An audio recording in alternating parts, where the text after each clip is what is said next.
Sir Dimple Ahir ચેનલમાં હું બધાનું હાર્દિક સ્વાગત કરું છું. ફટાફટ જોઈએ કે જીસેટ નું ફોર્મ ઘરે બેઠા ફોનથી અથવા લેપટોપથી કઈ રીતે ભરી શકાય. આગળના વિડીયોમાં ઘણા બધા વિદ્યાર્થીઓના મેસેજ આવેલા છે કે મેડમ ફૂલ વિડીયો લઈને આવો કે જીસેટ નું ફોર્મ કેવી રીતે ભરવું. તો આજે તમારા બધા માટે હું ફૂલ વિડીયો લઈને આવી છું. વિડીયો અંત સુધી જરૂરથી જોજો. જેટલા પણ વિદ્યાર્થીને હજી સુધી ફોર્મ ભરવાનું બાકી છે અથવા કોઈને કોઈ ક્વેરી આવે છે, કોઈ ફોર્મ ભરવામાં ખબર નથી પડતી, તો આજે તમામ પ્રશ્નોનું સમાધાન આ વિડીયોની અંદર તમને મળી જશે. શરૂઆત કરીએ કે સૌથી પહેલા તમારે જવાનું છે ગૂગલમાં. ત્યાં જઈને તમારે સિમ્પલ લખવાનું છે જીસેટ 2026. તમે એવું લખશો એટલે તમારી પાસે સૌ પ્રથમ વેબસાઇટ તમને જે દેખાય છે ગુજરાત સ્ટેટ એલિજિબિલિટી ટેસ્ટ, એ લિંક ઉપર તમારે ક્લિક કરવાનું છે. જેવું તમે ક્લિક કરશો એટલે તમને આ ઓફિશિયલી પેજ ઓપન થઈ જશે જીસેટ નું. હવે આની અંદર તમારે સૌ પ્રથમ શું કરવાનું છે, તો આ જે દેખાય છે ને તમને જીસેટ 2026 ઇન્ફોર્મેશન બુલેટિન, તો આ વસ્તુ તમારે સૌ પ્રથમ ડાઉનલોડ કરી દેવાની છે. અને આની તમારે ઇન્ફોર્મેશન સમજવી હોય શોર્ટ પીરિયડમાં એકદમ ઈઝી રીતે, તો એનો વિડીયો હું તમને ડિસ્ક્રિપ્શનમાં મૂકી દઈશ કે તમે ઈઝીલી આ વિડીયો જોઈ શકો છો અને ફટાફટ માહિતી મેળવી શકો before you fill the exam form. હવે વાત કરીએ કે જીસેટ 2026 માં તમારે ફોર્મ કેવી રીતે ભરવાનું. રાઈટ સાઈડ તમને બધું દેખાય છે સ્ટેપ 1, સ્ટેપ 2. તો એમાં તમારે સૌ પ્રથમ સ્ટેપ 1 માં જવાનું છે પે એક્ઝામિનેશન ફી માં. જેવા તમે અંદર જશો એટલે તમને ફરીથી ઇન્ફોર્મેશન બુલેટિન જે માહિતી પુસ્તિકા છે એ દેખાઈ રહી છે. આની લિંક તમને ટેલિગ્રામમાં પણ મળી જશે. તમારે આ માહિતી પુસ્તિકા જોઈતી હોય તો એમાં મળી રહેશે. ફોર્મ કઈ રીતે ભરવાનું છે, તો તમારે સૌપ્રથમ આ પુસ્તિકા ડાઉનલોડ કરીને એકવાર રીડ કરી લેવાની છે. ના ખબર પડે તો નીચે મારો વિડીયો જોઈ લેજો. વાંચવાનો ટાઈમ ના હોય તો તમને ફટાફટ સમજાઈ જશે. ત્યારબાદ આ બંને ટીક માર્ક ઉપર તમારે ક્લિક કરવાનું છે કે હું આ એક્ઝામ આપવા માટે બધી સૂચનાઓ મેં વાંચી છે અને આની સાથે હું સહમત છું. ત્યારબાદ તમારે નીચે આ એગ્રી ઉપર ક્લિક કરવાનું છે. જેવું તમે ક્લિક કરશો એટલે આ રીતનું પેજ ઓપન થશે. એમાં તમારે ઓકે આપી દેવાનું છે. ત્યારબાદ સ્ટેપ 1 જ્યાં લખ્યું છે payment of GSET examination fee, તો આની અંદર તમારે તમારી બધી ડિટેલ્સ ફિલઅપ કરવાની છે. જેમ કે ફર્સ્ટ થયું તમારું નામ, ત્યારબાદ આવશે તમારી બર્થ ડેટ, તમારો મેઇલ, મોબાઈલ નંબર લખવાનો છે. પછી ચૂઝ સબ્જેક્ટમાં જઈને તમારો જે પણ સબ્જેક્ટ હોય એ સબ્જેક્ટ લખવાનો છે. જેમ કે મારો સબ્જેક્ટ છે કોમર્સ, તો હું લખીશ કોમર્સ જેનો સબ્જેક્ટ કોડ છે 17. તો આ રીતે કોમર્સ લખીશ. ત્યારબાદ છે ચૂઝ એક્ઝામિનેશન સેન્ટર, તો ચૂઝ એક્ઝામિનેશન સેન્ટરમાં આપણે હું અમદાવાદમાં છું તો અમદાવાદ લખીશ. જે પણ તમારે નિયર બાય નજીકનું લોકેશન થતું હોય એ તમારે લખવાનું રહેશે. ચૂઝ કેટેગરીમાં તમે જે પણ કેટેગરીમાં આવતા હોય તો કેટેગરી લખવાની રહેશે. Choose person with disability category, તમે દિવ્યાંગતા ધરાવો છો તો હા તો યસ, અને નથી ધરાવતા તો નોટ એપ્લિકેબલ. બરાબર. તો આની પરીક્ષાની ફી રહેશે 900 રૂપિયા. તો આ બધી ડિટેલ્સ તમારે ધ્યાનથી ભરવાની છે. ત્યારબાદ ઇઝી બઝ ઉપર તમારે ક્લિક કરવાનું છે અને આ બંને ટિક માર્ક્સ ઉપર તમારે ક્લિક કરવાનું છે. ત્યારબાદ જેવા તમે નીચે આવશો એટલે ચેક એન્ડ પે આવશે ઓપ્શન, એના ઉપર ડાયરેક્ટ ક્લિક કરવાનું. જેવું ક્લિક કરશો એટલે તમને આવું પેજ ઓપન થશે. આ પેજમાં હવે તમને બધાને જો online Google pay, phone pay, Paytm ફાવતું હોય તો તમે ડાયરેક્ટ એનથી જ કરો. મારો પ્રયાસ એવો છે. ડેબિટ કાર્ડ, ક્રેડિટ કાર્ડ ફાવતું હોય તો એનથી પણ તમે કરી શકો છો. જેમ કે હું અત્યારે ફોન પે છે બરાબર, તો આનાથી પણ તમે કરી શકો છો.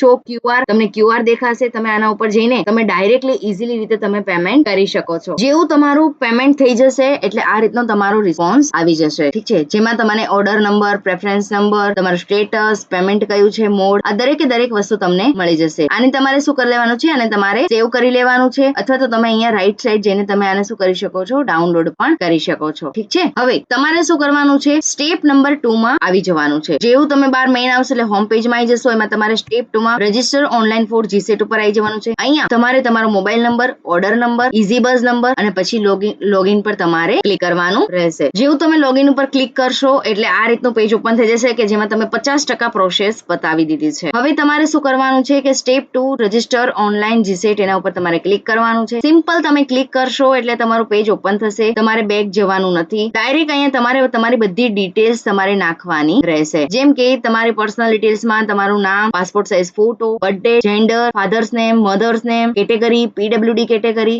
અને પાસપોર્ટ સાઇઝ ફોટો, આ દરેક વસ્તુ તમારે નાખવાની રહેશે. ત્યારબાદ તમારે ચૂઝ એક્ઝામિનેશન સેન્ટર, તો એમાં તમારે અમદાવાદ તમારે જે નિયર બાય થતું એ નાખી દેવાનું છે. સબ્જેક્ટ કોડ, તો તમારા જે પણ માસ્ટર ડિગ્રીનો સબ્જેક્ટ હોય તમે નાખી શકો છો. જેમ કે કોમર્સ જેનો હોય એ કોમર્સ, એનો સબ્જેક્ટ કોડ રહેશે 17. પોસ્ટ ગ્રેજ્યુએશન ડિગ્રી તમે કઈ કરી છે, માસ્ટરમાં જો તમે કર્યું હોય તો તમે એમકોમ કર્યું હોય, કોમર્સ માટે એમકોમ વેલિડ છે. Name of post graduation university, તમે કોઈ યુનિવર્સિટીમાંથી કર્યું છે એ વેલિડ છે, તો Gujarat university Ahmedabad. Post graduation examination કઈ છે, તો પાસ કરેલું છે છે તો પાસ, અને જો અત્યારે તમે સેમ 4 અત્યારે કરંટ હોય, અત્યારે એક્ઝામ આપી દીધી હોય, રિઝલ્ટ આવવાનું બાકી હોય તો તમે એપિયરિંગમાં ક્લિક કરી શકો છો. પણ જો તમે પાસ છો તો લખવાનું છે પાસ, પર્સન્ટેજ લખવાના છે અને યર ઓફ પાસિંગ, તમારે કયા વર્ષમાં તમે એ એક્ઝામ પાસ કરી હતી. ત્યારબાદ નીચે અહીંયા તમારો આવશે કોન્ટેક્ટ એડ્રેસ, પર્સનલ કોન્ટેક્ટ, ત્યારબાદ તમારું એડ્રેસ આવશે ઘરનું, ઓર્ડર નંબર, અને એ બધી વસ્તુ ઓટોમેટિક આવી જશે. ત્યારબાદ નીચે ક્લિક કરી અને નીચે શું કરવાનું છે, સબમિટ ઉપર તમારે ક્લિક કરવાનું રહેશે. તો ફટાફટ તમે બધી ડિટેલ્સ ભરી દો. બીજી વસ્તુ કે આ બંને ડિક્લેરેશન ઉપર બ્લુ ટિક થવું ખૂબ જ જરૂરી છે. ત્યારબાદ તમારે સબમિટ ઉપર ક્લિક કરવાનું છે. જો હજી તમારો પાસપોર્ટ સાઇઝ ફોટો 100 KB હોવો જોઈએ, એનાથી વધુ હોવો જોઈએ નહીં. જ્યારે તમે સબમિટ ઉપર ક્લિક કરો છો